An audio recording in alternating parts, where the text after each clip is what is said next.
Have you ever been out in the woods and thought you smelled root beer? Well, you could be walking through or standing on a sassafras tree. Today, that's what we're going to talk about. Sassafras was used by the Native Americans long before we were ever around, and we picked that up from them. And over generations, it's been handed down.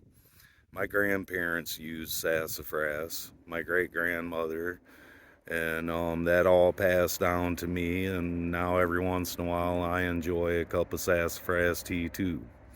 I'm going to show you what a little bit larger tree looks like. It's right here behind me. It's this guy right here, and if you look at the bark, it's got really rough bark on it with real deep grooves in it. This probably isn't a perfect specimen to show you, but that's what the bark looks like.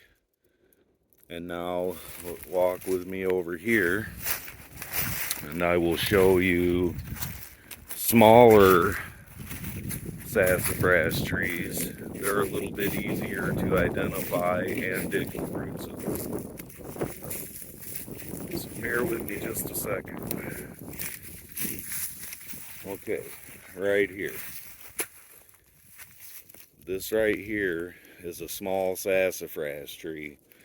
I hope you can see from the camera that the tops of it, they're green. And the further you get down, they stay green and can get a little bit barky and brown. But this is a sassafras tree, and the one for sure way to know that it's a sassafras tree is by the smell of it. So you want to give it the scratch and sniff test. Just walk up to one of the branches like this, rake your thumbnail down it, and then have a sniff. Wow, I never get tired of that smell.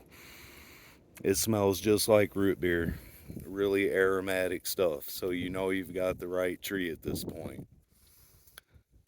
I don't have anyone to hold the camera for me today, so I'm going to dig up a few roots. It's really simple. Dig around, pull the roots up off of the one that you did the scratch sniff test on, and dig that root up. You'll be able to scratch that and smell it too. You'll see how strong it really is. And once I get it all dug up and everything, I'll come back and we'll talk about it a little bit more, and I'll show you what I harvested. I need to be clear about something. There is some controversy surrounding sassafras, but what you should do is do your own research and make up your own mind if it's for you or not. Myself, I enjoy sassafras tea. I don't drink it daily, but 2 or 3 times a year I'll have and enjoy a glass of sassafras tea. My grandmother put cream in hers. I don't particularly like the cream in mine, but sassafras tea with sugar in it, it's very good. Okay, I'm back. I harvested 2 small trees. You don't want to over harvest them. It really doesn't take a lot to get enough to have some good tea. And it's pretty simple. Follow the tree down to the ground, dig up a good section of the root, and you're not doing any damage. When you find a place where sassafras grows, there's lots of little trees, and it doesn't hurt the population to take a little bit here and there. But you got to be mindful, just like you do with anything. Don't over harvest. Take what you need and leave the rest. But here's what I did. I took these 2 trees.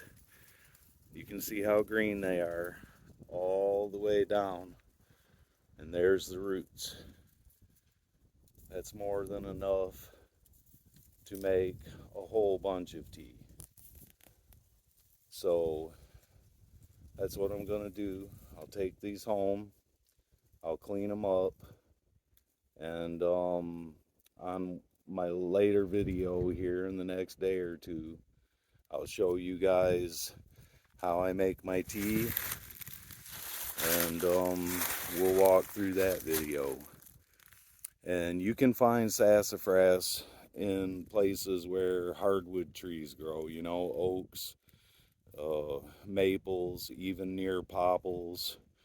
But in hardwood forests is where you're more likely to find sassafras growing.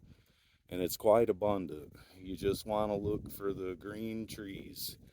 Those are the little ones that they're easy to harvest from.